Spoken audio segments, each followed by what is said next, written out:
Oxigenoterapia. Recuerda que los pacientes que de alguna u otra forma cursan con patologías en el sistema respiratorio, hay definitivamente problemas de intercambio gaseoso. Así que los niveles de presión de oxígeno y CO2 en su sangre se van a alterar. Entonces, para tratar de aliviar, y esto es tratamiento, de ayudar a la mejora en el cuadro clínico del paciente, se utiliza la oxigenoterapia, en el cual, mediante diferentes aparatos, estos son los más comunes, todavía ninguno de estos es ventilador. Entonces, tenemos la cánula binasal,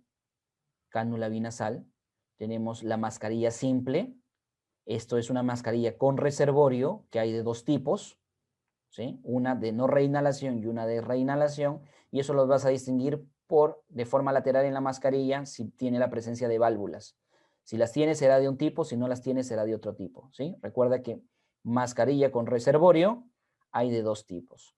Y estas mascarillas que tienen una especie de tuerca, yo le digo que permite graduación, o sea, esto se mueve, gira, y permite con unos valores que no sé si se puede ver si hacemos el zoom, con unos valores indicar cuánto de aire quieres que ingrese, o sea, cuánto de volumen, cuántos litros por minuto quieres que ingrese, y también te indica la fracción inspirada, o sea, el FIO2 que está ingresando. O sea, de todos estos, el que tiene mayor control es esto, y se llama la máscara o mascarilla de Venturi, ¿sí?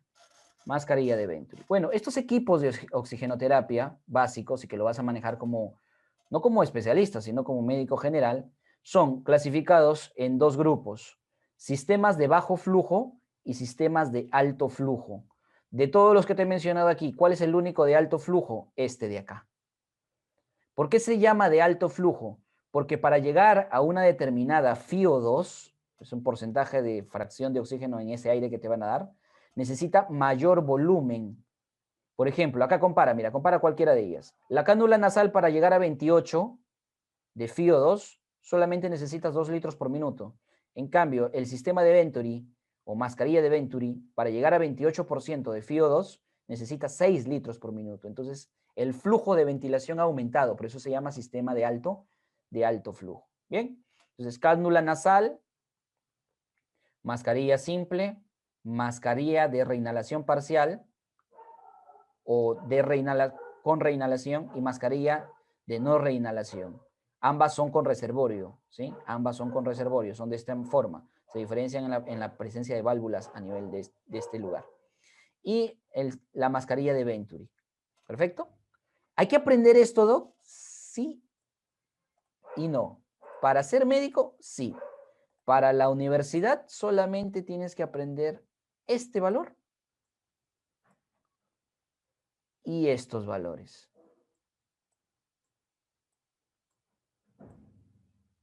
Hasta aquí.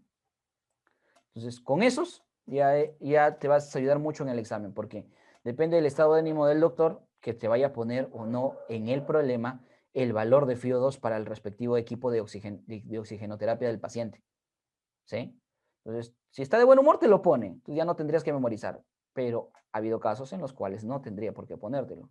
Porque de todos que vas a manejar cuando seas médico, todos los vas a manejar, esos valores. Estos son los que tienes que recordar sí o sí, desde pregrado ya. ¿Bien? Ve entrenándote. Ahora, regla fácil. Para una cánula nasal, que es la que más viene en problemas y es la que más se utiliza como médico general, tú recuerdas el primer valor y de ahí cada aumento de 1 aumenta 4 acá. ¿Sí? Sencillo. Cada aumento de 1 aumenta 4 acá. O sea, tú dices, ya, una cánula binasal o cánula nasal a 1 litro por minuto da una FiO2 de 24%.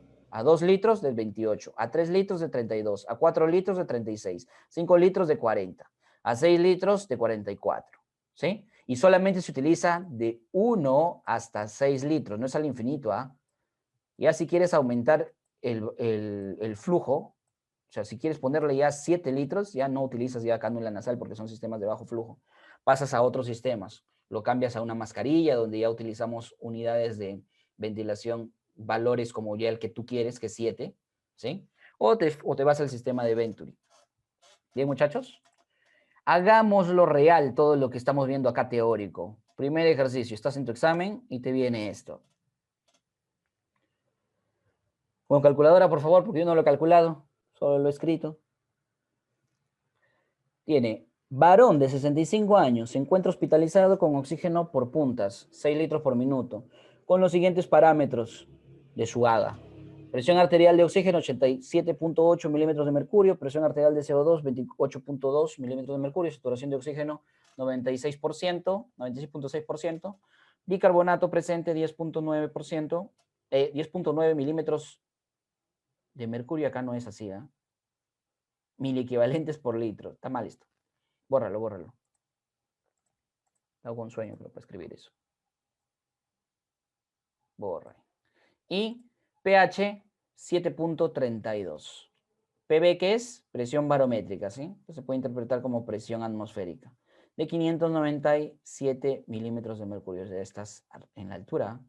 Estás separado en el llano, no estás. No estás hasta 760.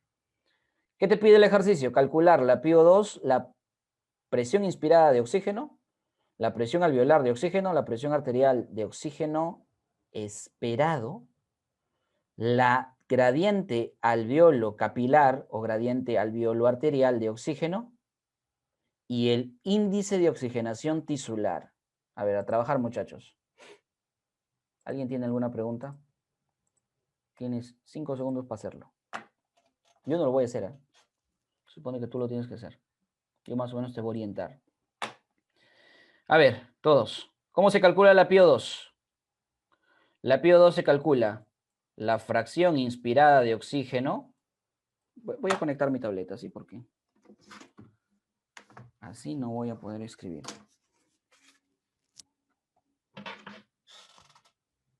Un ratito, muchachos.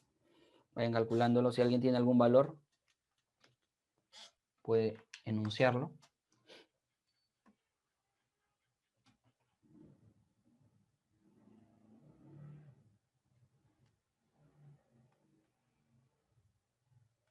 Ya. A ver. ¿Cómo se calcula esta? Esta se calcula como la fracción inspirada de oxígeno que multiplica a la presión atmosférica o presión barométrica menos la presión de vapor de agua. ¿Verdad? Así la vas a calcular. ¿Cuánto vale la presión barométrica? Ahí lo tienes, 597 milímetros de mercurio. ¿Cuánto vale la presión de agua? ¿Te lo han dado la presión de vapor de agua? No, si no te lo han dado, tú asumes que es 47 milímetros de mercurio. Esa condición es normal, esa temperatura normal. 47 milímetros de mercurio. ¿Sí?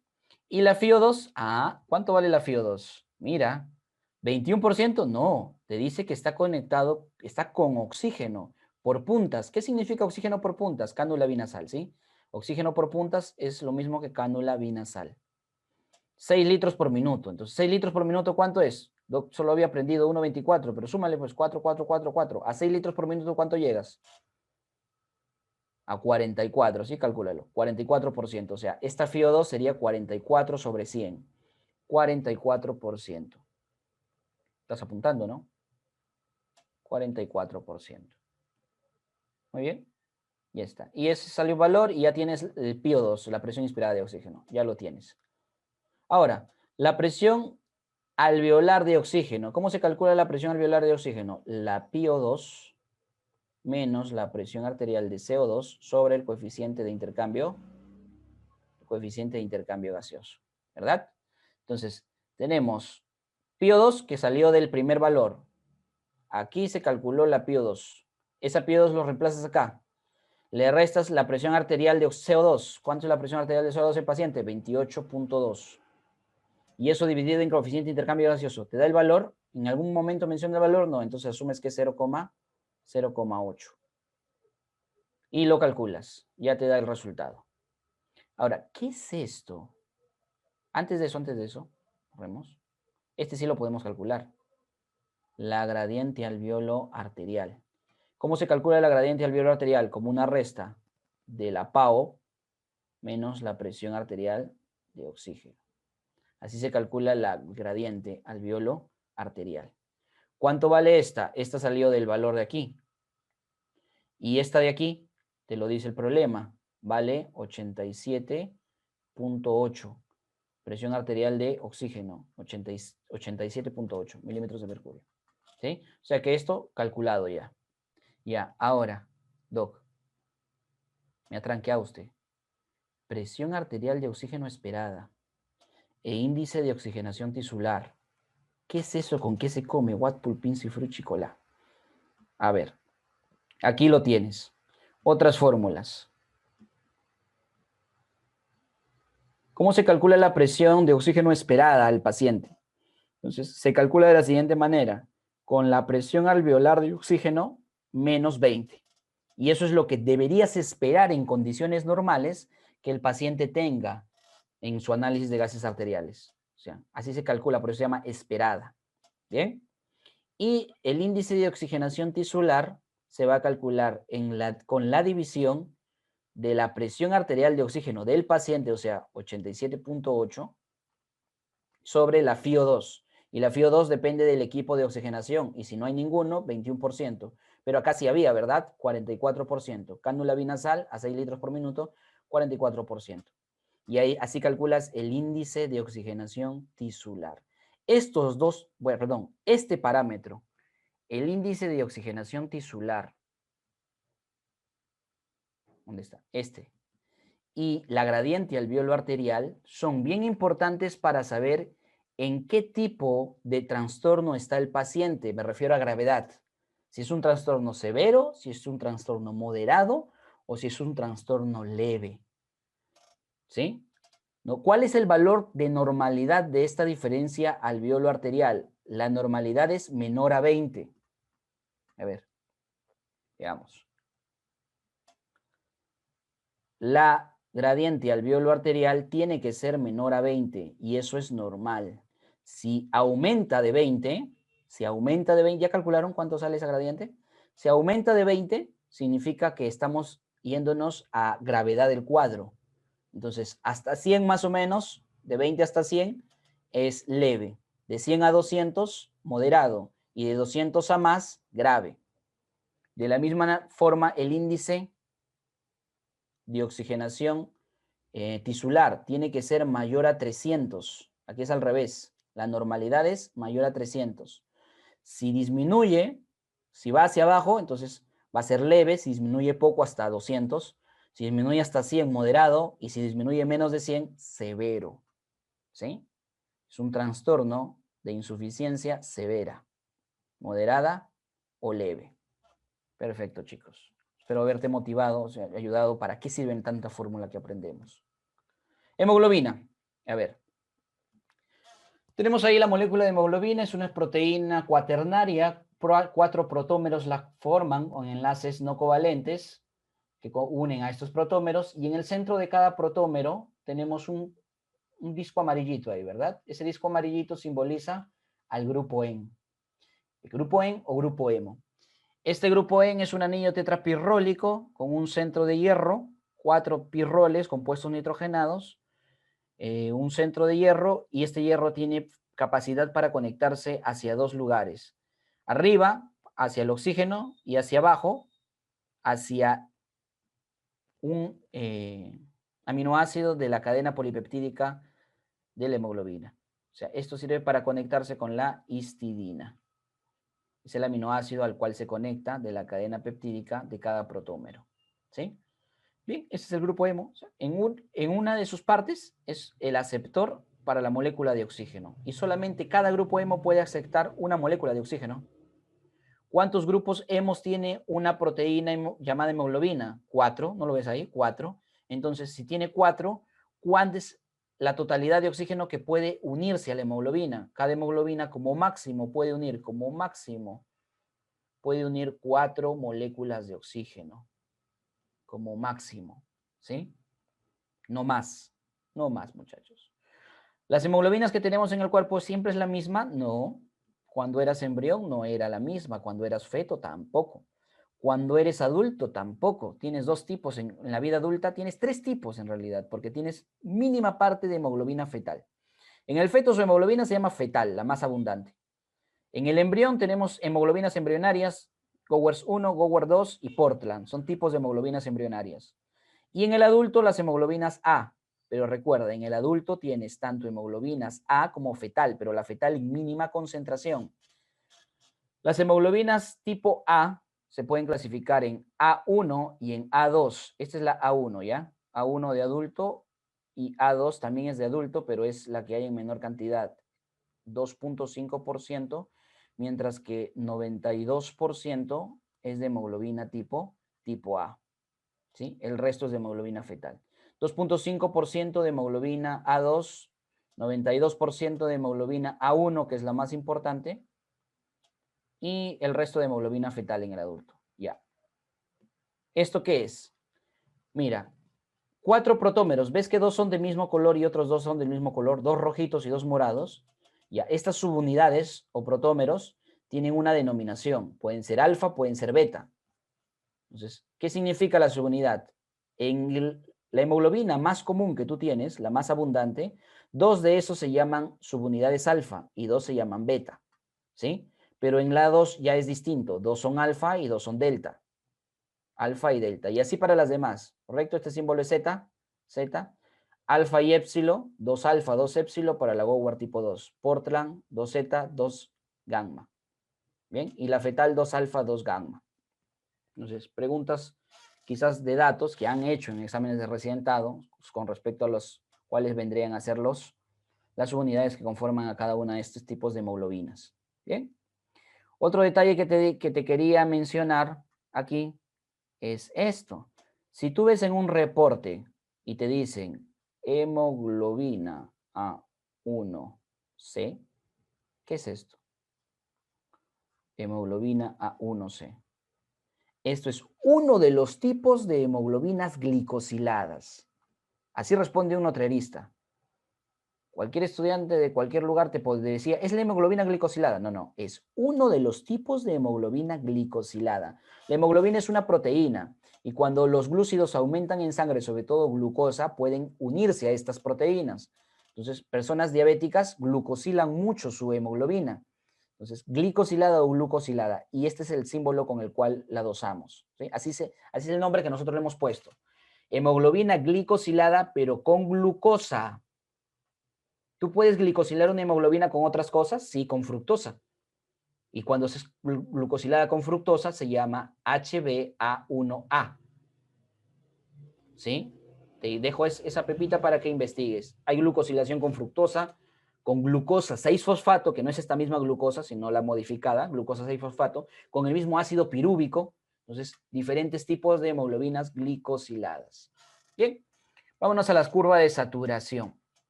¿Qué es la curva de saturación, Doc? Veamos.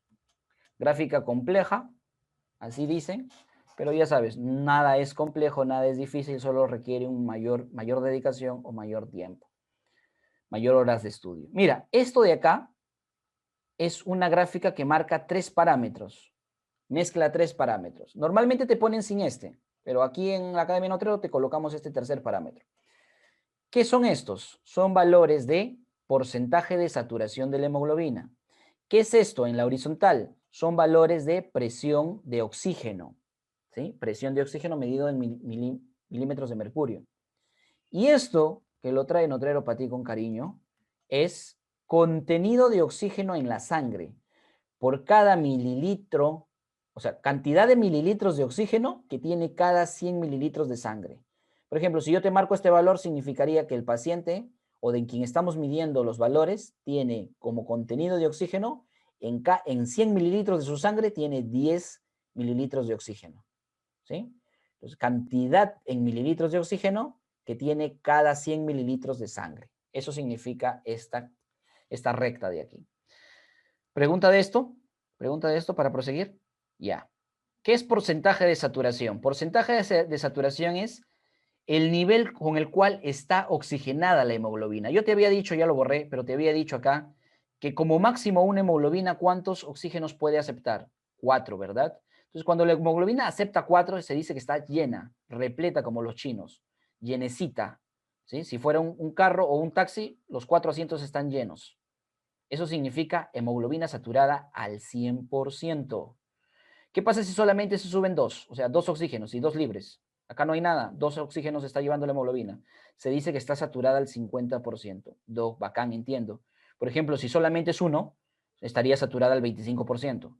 Y si son 3, al 75%. Lo que no me explico es cómo puede haber una hemoglobina saturada al 66.6%. Ah, es que estos valores de saturación es del promedio, ¿sí? Del promedio. ¿Se entiende eso? Te pongo un ejemplo más claro. Espero que se haya entendido. Ya, si no, me avisas, activas tu micro, Doc. Puedes poner un ejemplo y lo hago. Bien, porcentaje de saturación. Aquí lo tenemos, los 3 valores que te he indicado, y vamos a colocar estas rayas que son cruciales para mi gráfica, ¿sí? Pueden ser cualquiera. Yo he colocado específicamente esas para que intuir a que tú me respondas ciertas cosas. Vamos. Esto se llama curva de saturación de la hemoglobina. Mide el comportamiento que tiene la hemoglobina y la afinidad que tiene a diferentes niveles de presión. Así se define. La curva de saturación de la hemoglobina o curva de disociación de la hemoglobina, ese es el otro nombre, mide el comportamiento de la hemoglobina con respecto a su afinidad a diferentes niveles de presión de oxígeno. Y se grafica así. Obviamente, ¿qué quiere decir esto? Ha utilizado la palabra afinidad. Si tienes 2 hemoglobinas y a las 2 las pones en el mismo medio, donde hay oxígeno libre, que da miedo, y una hemoglobina captura 4 oxígenos y la otra hemoglobina solo captura 2, a pesar de que tienen la disponibilidad ahí, ¿qué decimos? Que esta primera hemoglobina que capturó 4 es más afín que la otra hemoglobina que solo capturó 2. Entonces, la hemoglobina, en su trayecto por el torrente sanguíneo, su afinidad la cambia. Cuando está más afín, se saturará más. Cuando está menos afín, se satura menos y libera oxígeno. Mira lo que te estoy diciendo, ¿ah? La hemoglobina, cuando aumenta su afinidad, se satura más, captura oxígeno. Cuando disminuye su afinidad, se satura menos, bota oxígeno. Entonces, si la hemoglobina cambia esos parámetros, yo debo asumir, Doc, que cuando la hemoglobina está en el pulmón, su afinidad aumenta para que capte oxígeno. Y cuando la hemoglobina es llevada a los tejidos, en esa circulación, su afinidad debe bajar para que suelte oxígeno. Exactamente. Por eso es que la hemoglobina tiene este comportamiento y se grafica con esta curva. ¿Sí? Ahora, esta es una curva de saturación de hemoglobina normal, ¿ya? Normal. Vayámonos a ciertos datos o conclusiones como yo lo he nombrado en mi diapo. Primera conclusión, mira, una presión de 100 milímetros de mercurio hace que la hemoglobina se sature al 100, ¿no? En realidad no es al 100, por eso le he puesto aquí el valor, al 99%, ¿sí? Casi cercano al 100. Una presión de 100 hace que la hemoglobina se sature al 99%. Este punto significa eso, ¿sí? Ya. ¿Todos hasta ahí claro? Espero que sí. P99 es igual a 100.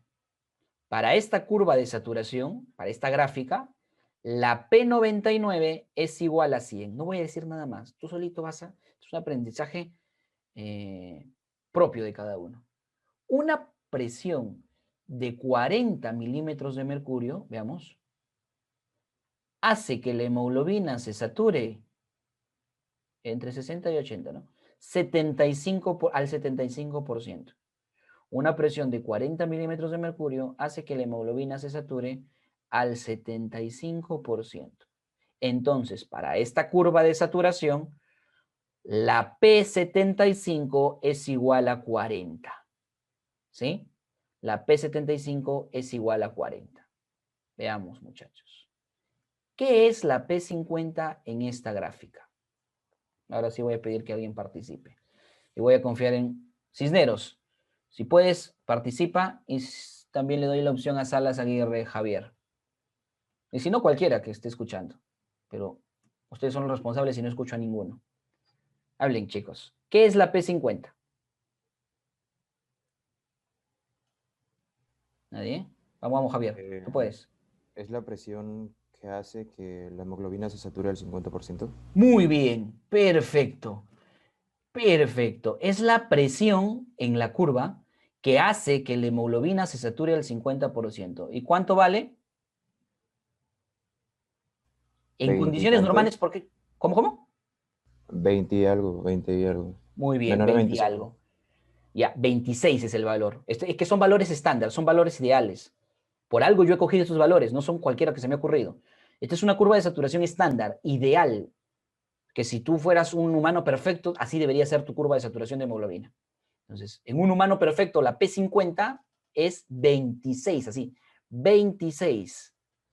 Es la presión que hace que sature la hemoglobina al 50%, y esa P50 se llama 26, o es 26 milímetros de mercurio.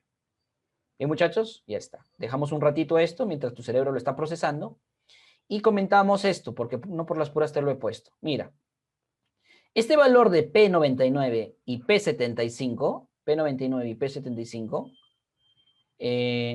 son valores que van a estar, valores de presión que están a nivel de arteria y de vena. Si tú mides la presión, de oxígeno en las arterias, el valor va de 80 a 100, ¿ya? De 80 a 100, pero si quieres tomar un valor, es 100. ¿Sí? Es 100, el valor en arteria. El rango de normalidad es de 80 a 100, pero si yo te digo, ¿cuál es la presión de oxígeno, la presión arterial de oxígeno? Y dame solo un valor, en un humano normal, 100. ¿Sí? Por eso cuando yo te coloco un saturómetro en tu dedito y te marca el valor 99, ¿qué significa? Que la sangre arterial que está pasando por tu dedo, ahí hay tal nivel de oxígeno que está haciendo una presión de 100. Una presión de 100 milímetros de mercurio. De tal forma que tú esto lo estás calculando o evaluando a eso como 99% de saturación. ¿Sí, chicos? Ya. En las venas no.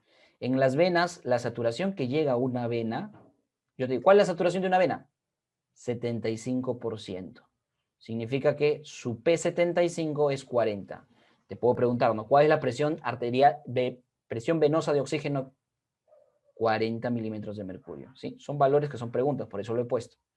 Y por último esto, ¿no? Que es la P50. Ya, ahora mira, si la P40 es el nivel de presión en venas, ¿sí? 40 milímetros de mercurio es la presión en venas y 100 milímetros de mercurio es la presión en arterias, extrapolemos esos dos puntos para acá, los voy a marcar. Este y este. Entonces, tu sangre básicamente fluye en dos estados, ¿no? Sangre arterial, sangre venosa y nuevamente en el sistema de circulación menor, en los pulmones, se hace nuevamente sangre arterial. Va a los tejidos, pierde oxígeno, se hace venosa. Va a los pulmones, se hace arterial. Pierde oxígeno, venosa, arterial, venosa, arterial. Y así está tu sangre. Por ende, tu hemoglobina también está así, yendo de este estado a este estado, yendo de este estado a este estado. ¿Por qué? Porque normalmente manejas estos niveles de presión de oxígeno en arterias y en venas. ¿Sí? Entonces, cuando la hemoglobina está aquí, carga 20 mililitros de oxígeno por cada 100 mililitros de sangre. Y cuando la hemoglobina está para acá, carga solamente 15 mililitros de oxígeno por cada 100 mililitros de sangre. ¿Qué quiere decir esto, muchachos? Que en el trayecto de aquí a acá ha perdido 5, ¿verdad? Esos 5 que ha perdido es el oxígeno que va a los tejidos. ¿Qué cantidad de oxigenación van a los tejidos? Esa cantidad de oxigenación que llega al tejido, cantidad de oxígeno descargado hacia los tejidos, es igual a ¿cuánto? Aproximadamente 5 mililitros de oxígeno por cada 100 mililitros de sangre. Cantidad de oxígeno descargado a los tejidos. ¿Sí, chicos? Muy bien. Ahora mira. Como te dije que esa curva es ideal, ¿qué pasa si yo te mido? Ahorita a Jorge se emocionó. Le mido su curva de saturación, a José, perdón. Le mido su curva de saturación y no sale esta raya, sino el reporte imprimo y el reporte me sale así. Siempre van a colocarte en el reporte la curva normal o estándar o ideal y luego te van a colocar la curva medida en el paciente. Entonces puede coincidir, estar sobre la otra y tú dices, esa persona es casi perfecta, ¿no? Está bien, en condiciones óptimas. Pero lo más natural es que se desplace hacia un lado, pero ligero, este desplazamiento ya es anormal. O sea que básicamente la línea se separe un poquito a la derecha, sigue siendo, o a la izquierda sigue siendo normal. Pero esto ya no es normal. José, su curva de saturación se ha desplazado hacia la izquierda, ¿sí? Pero puedo medirle la curva de saturación a Cisneros, que se ha quedado estupefacto, mudo, no ha podido responder, y su curva de saturación se ha ido para acá. O sea, para Cisneros su curva de saturación está aquí. Entonces decimos que la curva se desplazó de lo ideal hacia la derecha, ¿sí? Básicamente las anormalidades de la curva de saturación puede ser desplazamiento hacia la izquierda o desplazamiento hacia la derecha. Anormalidades entre comillas, ¿ah? Ya. Desviación izquierda de la curva de la saturación de la hemoglobina. ¿Qué quiere decir? ¿Y qué quiere decir una desviación derecha? Veamos. Pregunto yo. ¿A quién voy a preguntar? Adriana. Confírmame, por favor. Participen, chicos. Si no, me Sí, enojo yo. profesor. Hola, Adriana.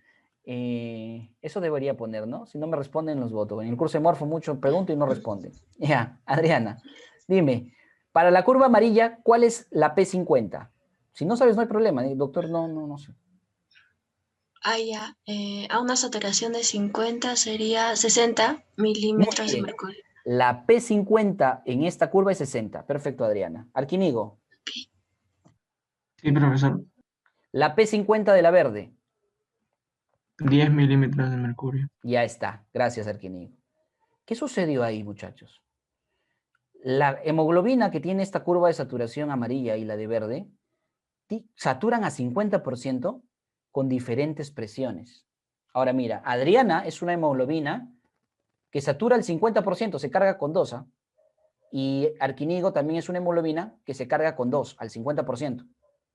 Pero lo hacen a diferentes presiones. O sea, Arquinigo se carga al 50% con solamente en el medio externo haber 10 milímetros de mercurio de presión de oxígeno. En cambio, Adriana se carga a la mitad cuando afuera haya 60 milímetros de mercurio. ¿Correcto? Entonces, cuando haya más presión, Adriana se carga lo mismo que Arquinigo se carga con menos presión. ¿Quién es más afín al oxígeno? Pregunto yo. Para los dos, Arquinigo y Adriana. Entre ustedes, ¿quién es el más afín bajo esa explicación? ¿Quién tiene mayor afinidad con el oxígeno? ¿Creen ustedes? ¿Los escucho? Arquínigo. Adriana. Muy bien, gracias, Adriana. Arquinigo, la hemoglobina arquinigo, no sabemos cuál es su subunidad, pero la hemoglobina arquinigo es más afín porque con menos presión se carga igual. Por eso es que la P50 es muy utilizada para evaluar afinidad, ¿sí? Puedes utilizarlo con cualquier P, sino que por hacerlo estándar, han acordado que utilicemos la P50 para marcar afinidad. Lo puedes hacer con la P40 si quieres igual, da lo mismo, ¿sí? Entonces, ¿qué decimos cuando la desviación es izquierda? La afinidad sube, ¿sí? La desviación hacia la izquierda, la afinidad sube. La desviación hacia la derecha, la afinidad baja. Aprende eso. Ahora, ¿una hemoglobina en tu cuerpo puede cambiar su curva de saturación? Sí, por eso te dije entre comillas patológico, no es que sea patológico. O sea, todos los organismos tenemos una hemoglobina que depende en qué lugar del cuerpo esté, va a cambiar su curva de saturación de forma fisiológica, ¿sí? Va a cambiar su curva de saturación. Cuando esté en el tejido, va a querer disminuir su afinidad. Por ende, cuando la hemoglobina esté en el tejido, su curva se desviará a la derecha para que baje la afinidad y bote oxígeno. ¿Me entienden, chicos? En cambio, cuando la hemoglobina vaya a los pulmones, su curva de saturación se va a desviar a la izquierda para que aumente su afinidad y capture más oxígeno. Y ahora, Doc, ¿qué es lo que hace que la hemoglobina se desvíe a la derecha su saturación o se desvíe a la izquierda? Y aquí tenemos los principales parámetros. La temperatura baja aumenta la afinidad, por ende desvía hacia la izquierda. El pH cuando sube, desvía a la izquierda, sube afinidad. La presión de CO2 cuando baja, sube afinidad, por ende desvía a la izquierda. Y cuando baja el 2.3 difosfoglicerato, molécula presente en el interior del eritrocito o glóbulo rojo, sube la afinidad, por ende se desvía hacia la izquierda. ¿Qué hace que se desvíe a la derecha? Todo esto de acá, que vendría a ser lo contrario de lo mencionado anteriormente. La subida de temperatura, la bajada del pH, la subida de la presión del CO2 Y cuando se suben las concentraciones de 2,3 difosfoglicerato en el eritrocito, se desvía a la derecha provocando una baja en la afinidad de la hemoglobina y por ende liberación. ¿Sí? Mira, mira, mira. ¿Dónde tiene que pasar lo verde? Lo verde tiene que pasar en tus pulmones. ¿Dónde tiene que pasar lo amarillo? En tus tejidos.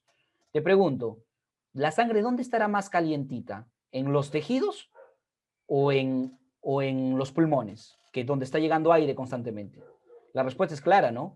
La temperatura está más caliente en los tejidos. Por ende, cuando llegue la sangre, la hemoglobina, cuando llegue a los tejidos, su temperatura sube. Si su temperatura sube, se desvía a la derecha, su curva de saturación o disociación de la hemoglobina. Por ende, baja la afinidad y bota oxígeno. La temperatura, cuando llega la hemoglobina por sangre, llega hasta los pulmones. Ahí, como hay aire en contacto directo con la sangre, está enfriando la sangre. Entonces baja la temperatura, desvía a la izquierda, sube la afinidad. La hemoglobina captura más oxígeno. ¿Sí, chicos? Ya. Cuando tú tienes fiebre, ¿aumenta o no tu temperatura? Sí. Cuando tú tienes fiebre, tu temperatura a nivel de todo, inclusive el aire que tú botas cuando estás con fiebre, es caliente. O sea que no se va a poder cumplir esto de que cuando llegue al pulmón se enfríe, sino sigue caliente. Entonces la afinidad de la hemoglobina cuando llegue al pulmón va a seguir baja, no va a aumentar. ¿Por qué crees que cuando tienes fiebre hiperventilas?